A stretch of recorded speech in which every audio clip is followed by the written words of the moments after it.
17 सितंबर 1950 को जन्मा ये बच्चा, क्या कोई बोल सकता है कि ये बड़ा होकर इंडिया की सबसे बड़ी पार्टी इंडियन नेशनल कांग्रेस की बैंड बजा देगा? नहीं पहचाना अब तक? He is Narendra Damodar Das. सितंबर 1950 को वडनगर में जन्म हुआ था आज के भारत के प्रधानमंत्री मोदी जी का। पढ़ाई के साथ साथ अपने पापा की मदद किया करते थे वडनगर रेलवे स्टेशन में चाय बेचने में। मात्र 8 साल की उम्र में आरएसएस से जुड़ चुके थे। हाई स्कूल खत्म करने के बाद घर छोड़ दिया। बचपन में ही जशोदाबेन मोदी से शादी हो गई थी, जिसका खुलासा इन्होंने प्रधानमंत्री बनने के बाद किया। 1971 में आरएसएस के फुल टाइम वर्कर यानी कार्यकर्ता बने थे। 1985 मेरे अंग्रेजों 1985 में आरएसएस ने ही इन्हें बीजेपी के साथ जोड़ दिया था। धीरे धीरे काम करते करते बीजेपी के जनरल सेक्रेटरी के पद पे पहुंच गए 2001 में। 2001 में भुज earthquake के कारण केशुभाई पटेल की पब्लिक इमेज, जो कि उस वक्त के चीफ मिनिस्टर थे गुजरात के, उनकी पब्लिक इमेज को जोर का झटका लगा और बीजेपी की तलाश अगले चेहरे के लिए शुरू हुई और ख़त्म हुई नरेंद्र मोदी पे जाके। और मोदी ने चुनाव जीता भी और बने गुजरात के सीएम बनने में ज़्यादा वक्त हुआ ही नहीं था कि आया 2002। नरेंद्र मोदी का नाम जुड़ा गुजरात दंगों से, जिसमें माना जाता है रहा है कि 2000 से ज़्यादा लोगों की मौत हुई। सरकारी आंकड़े कहते हैं कि 790 मुस्लिम और 254, मेरे जो भी जिन्हें अंग्रेज़ी समझ आती है उनके लिए 790 मुस्लिम्स एंड 254 हिंदूज की मौत हो गई थी।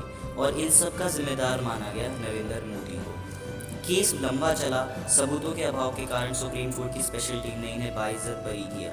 इनके एडमिनिस्ट्रेशन को बहुत आलोचना झेलनी पड़ी, क्योंकि गुजरात के हेल्थ, पॉवर्टी और एजुकेशन इंडस्ट्रीज लगातार नीचे जा रहे थे। इन सब के बाद आता है 2014 के लोकसभा इलेक्शंस, जिसमें लोगों के मन में कांग्रेस के खिलाफ गुस्सा भरा हुआ था और उसके ऊपर बीजेपी ने लगाया थोड़ा बहुत हिंदुत्व का मसाला और लोगों को दिखाई मोदी जी में उम्मीद, जिसके कारण लोगों ने सुनामी सी ला दी और मोदी जी को नेतृत्व में बीजेपी ने जीती 274 लोकसभा की सीटें और नरेंद्र मोदी जी बने देश के 14वें प्रधानमंत्री।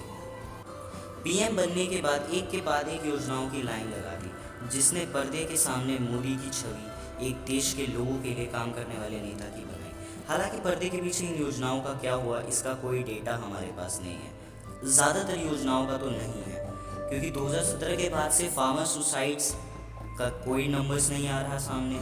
अगर आपको जानना है कि क्या क्या डेटा के साथ हुआ है, आई वुड सजेस्ट यू वो video in the description, so check it out.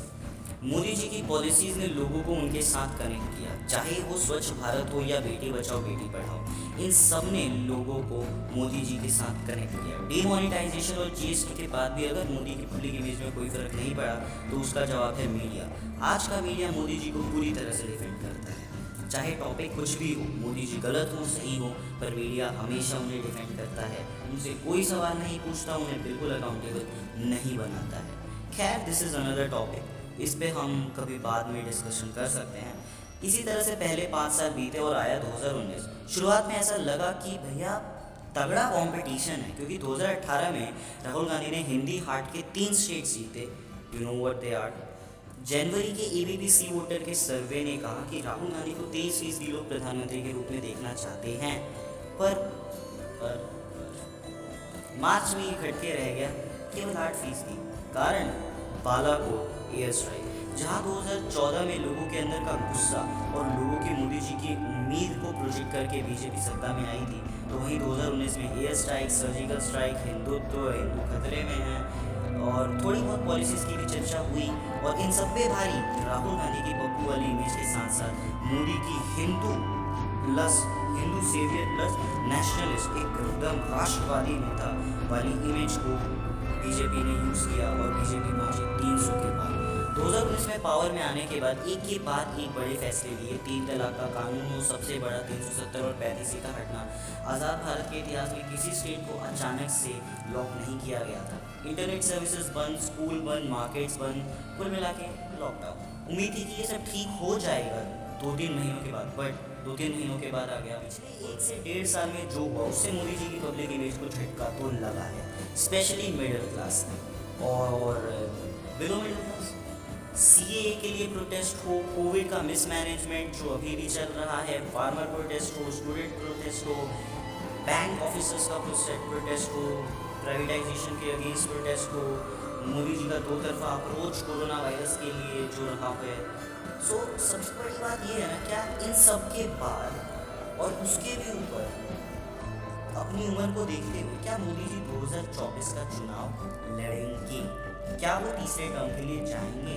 क्योंकि मोदी जी 70 साल के हैं, 2024 में 73 साल के हो जाएंगे, और फिर अगर 5 साल तक सर्व करते हैं तो 78 साल की उम्र तक उन्हें पीएम के पोस्ट पर बना रहना पड़ेगा। So is that comfortable? और मोदी जी का ये टर्म शुरुआत से थोड़ा सा, आप समझ रहे हैं, थोड़ा सा इंक्लाइंड रहा है, गिरता ही जा रहा है। शुरुआत काफ़ी अच्छी हुई थी पर फिर गिरता चला गया। लेकिन क्या बीजेपी के पास ऑप्शन है?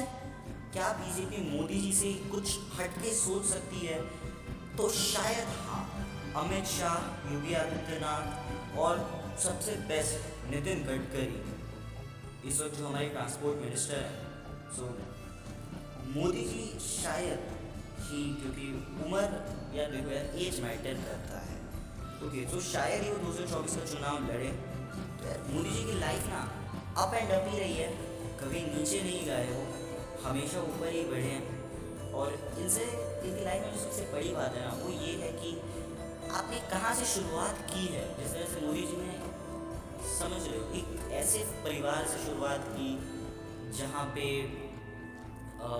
सिर्फ पिताजी काम करते थे और उनके पापा भी चाय बेचा करते थे।